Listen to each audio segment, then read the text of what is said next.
If you're like most salespeople, you probably dread the thought of compiling an executive profile. You move quickly throughout your day, and this routine makes it difficult to sit down and concentrate on composing an executive dossier. However, you know that when your aim is to meet with a C-suite executive, the stakes are high. Your preparation must be meticulous, or you will not be able to secure time on their busy calendar. Let's dive in and see how that works. This is a good time to reference the engagement guide, which offers prompts for your executive dossier.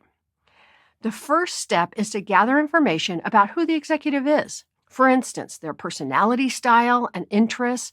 Many times you can secure an executive bio, which offers great insights. In a recent interview with Grant, the senior vice president of a large technology company, I asked how a salesperson should establish rapport during a meeting with a senior leader. He said, a salesperson should find areas of commonality that are relevant to me. They should be curious and listen. I am not looking for more friends, but I will spend time with people who capture my interest. The second step as you're preparing your executive brief is to learn what the executive cares about most. For instance, their priorities, important clients and prospects, associations or board involvement, trends that are dominating their industry.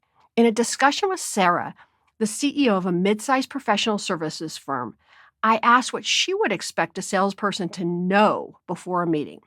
She said, I expect anyone who meets with me to know about me, my company, and my industry. I want to learn something new from the meeting. If they ask me questions that they should know the answers to from their research, it will be a very short conversation. The last step to complete your executive dossier is to understand the people they surround themselves with. For instance, the people who report to them, their manager or board, their trusted advisors, and their executive assistant. Common connections and any relationship history can add context too. Statistics are clear that executives expect to gain value from every interaction, and yet they are continually disappointed. One recent study reported that over 80% of executives found zero return on the time they invested in meeting with salespeople. Ouch.